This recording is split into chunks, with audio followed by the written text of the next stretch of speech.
Está aí desde cedo, resume pra gente o que saiu dessa reunião, que começou por volta de 6 da tarde, agora são 8h26 pelo horário de Brasília, horário de verão.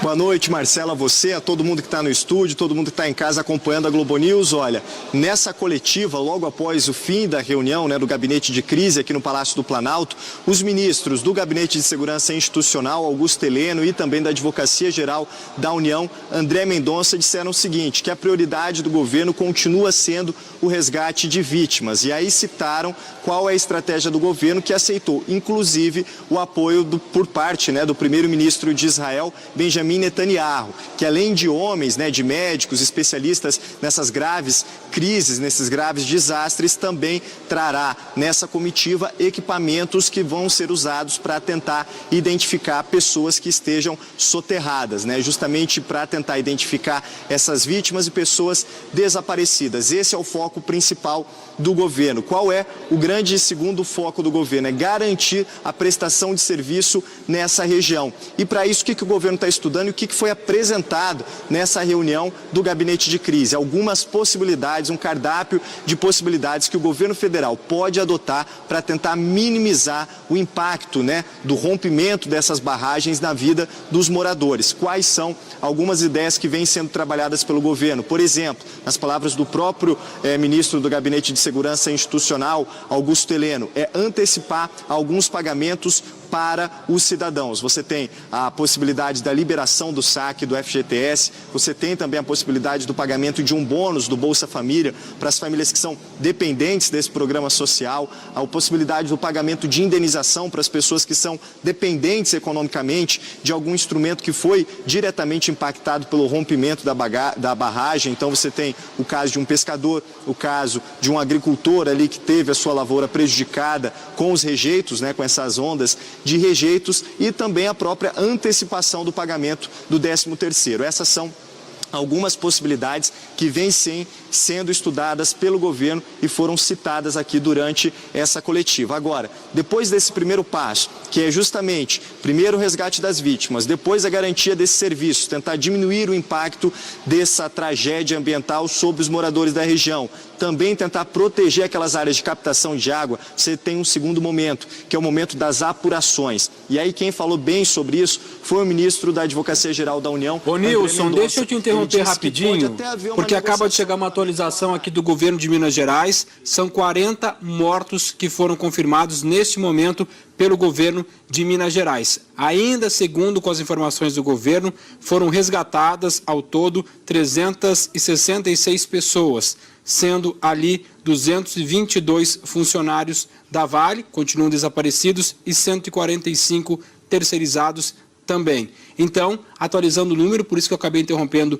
o Nilson Clava, 40 mortos são confirmados neste momento pelo governo de Minas Gerais. Nilcinho, rapidinho, conclui o que você estava falando, porque daqui a pouco eu quero que a Beth também converse com a Júlia, por favor. Não, eu só queria completar a sua informação, Marcelo, lembrando que a gente tem esse número de desaparecidos funcionários da Vale, tanto funcionários da empresa quanto terceirizados, mas também a gente lembra que muita gente morava ali, cerca de 86 famílias moravam ali ao redor da empresa, Desculpa, Nilson. Tenho que fazer uma outra correção aqui, 221 funcionários da Vale e 145 terceirizados, para a gente dar o número certinho. E o mais importante, infelizmente, também, 40 mortos até agora. Qual a palavra o senhor de novo, senhor Nilson Clava, por favor?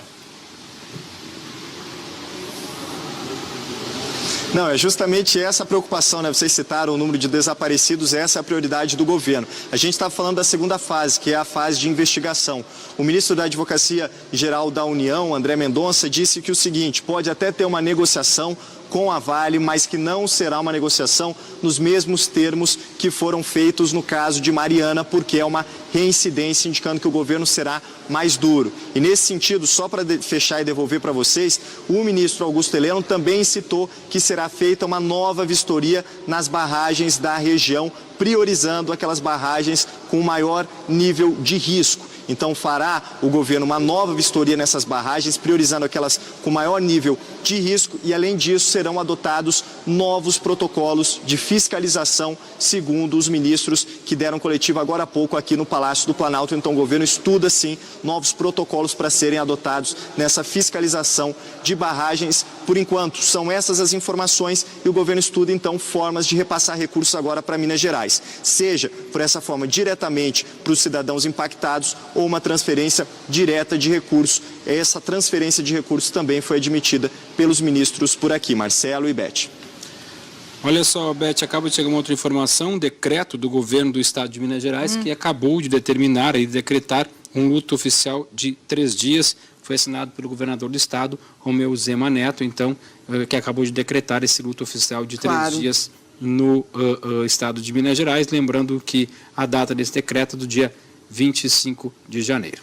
26, né? Data de hoje. Decreto número 22 do dia 25 de janeiro. 25, tá. O dia da tragédia, né? Desde sim. ontem, então hoje, mais amanhã também. Tá. Colocar a Júlia na conversa, porque, Júlia, a prontidão do governo foi muito rápida. A gente viu os ministros se encaminhando, claro, para o local, o presidente chegando direto de Davos, indo para o local, se elogiou isso. Como é que você avalia as medidas até agora? O ministro agora falou do auxílio das vítimas, inclusive com auxílio financeiro, obviamente, né, para o governo de Minas Gerais, para a população que está desabrigada, enfim, para esse resgate das vítimas. Como é que você avalia a prontidão do governo até agora? Boa noite, Beth. Boa noite, Marcelo. Boa noite para todo mundo que está nos assistindo. Foi o primeiro teste, né, o primeiro grande teste do governo diante de uma situação dessa, diante de uma tragédia até o que está indicando agora, sem precedentes mesmo. Então, o governo tentou dar uma resposta rápida, está tentando, mostrando uma disposição, uma articulação entre seus ministros, inclusive indo em loco. E eu destacaria, Beth, primeiro uma declaração do ministro Augusto Heleno, dizendo que se pretende mudar o protocolo de licenciamento das barragens. Abre aspas, olha o que ele diz, parece que há algo falhando no licenciamento. Essa declaração dele, Beth, casa um pouco com uma declaração que foi dada um pouco antes pela Procuradora-Geral da República, Raquel Dodge. O que diz Raquel Dodge? Ela disse que há necessidade de alteração nos protocolos científicos que atestam as seguranças das barragens em que são depositados os rejeitos. E por que eu estou destacando isso, essas duas declarações de Augusto Heleno e de Raquel Dodge? Eu conversei com gente do governo, Beth, e muita gente está dizendo por que está acontecendo no Brasil esse tipo de desastre. Porque no Brasil se usa um tipo específico de barragem para guardar o rejeito, que chama barragem a montante. É uma barragem que é mais barata de se fazer.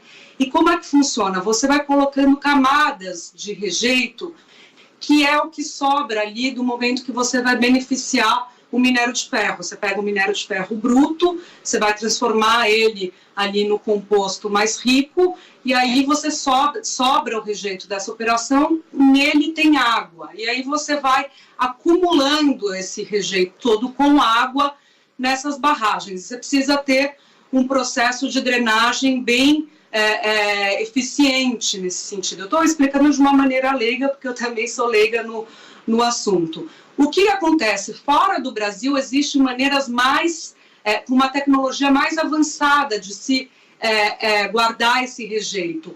E esse rejeito acaba sendo guardado de maneira seca, não com água. E é mais segura essa forma. É isso que eu ouvi de integrantes do governo que trabalham com isso. Então, é mais segura, demanda uma tecnologia mais avançada e é mais cara. Então, no Brasil, a gente ainda não faz isso. As mineradoras fazem dessa outra maneira, dessa barragem a montante. E é isso que se quer mudar, e é isso que vai começar a se analisar para se tentar mudar, que era algo que já estavam se fazendo na época, na esteira do desastre de Mariana. O Ministério Público defendia isso, entidades que acompanharam ali, entidades de defesa do meio ambiente, também defendem isso, e o governo agora está atento para isso, para ver se cria uma legislação em que mude essa maneira de fazer as barragens de rejeito. Eu destacaria também da declaração de Augusto Heleno, quando ele foi questionado sobre a questão da flexibilização do licenciamento, porque isso é algo que o governo vinha defendendo, já defendeu durante a campanha eleitoral, e ele disse que, olha, essa questão da flexibilização não tem a ver com o que aconteceu hoje, é uma outra discussão, uma discussão que está no Ministério do Meio Ambiente. Aí ele chega a dizer que em algumas questões, alguns pontos, principalmente no agronegócio, que é o que o governo diz, os licenciamentos não são justos e acabam prejudicando o desenvolvimento. Eu conversei antes com o ministro de Meio Ambiente, Ricardo Salles, e ele disse que a flexibilização do licenciamento não está previsto para esse tipo de situação na mineração. Inclusive que o IBAMA dá, nesse tipo de caso, uma autorização, uma licença inicial, e depois as licenças de operação e de fiscalização são feitas pelo Estado. E aí ele estava explicando o que o IBAMA pode fazer agora, e o que o IBAMA fez foi a aplicação das multas, 5 autos de multa, cada um com 50 milhões, totalizando 250 milhões. Mas há uma preocupação, de qualquer maneira, tanto do Ministério Público quanto de entidades de defesa dos direitos humanos a respeito de se essa flexibilização também atingiria essa área, a área da mineração. Por fim, como o Nilson Clava falou há pouco, houve também a declaração do ministro da AGU, André Luiz, e ele falou que, como é reincidente o caso da barragem de Brumadinho envolvendo a Vale, que isso é um agravante. Então, o governo vai avaliar, tendo em vista uma possibilidade de ter um agravante em relação a qualquer multa, algo que for aplicado nesse sentido.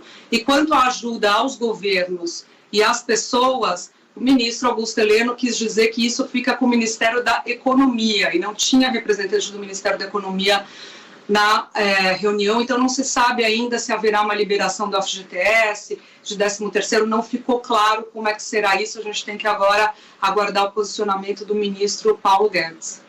Não ficou claro, mas é bem possível, né, Júlia? Ô, Júlia, vamos chamar agora a repórter que está lá no Centro de Monitoramento, em Brumadinho, a Liliana Junger.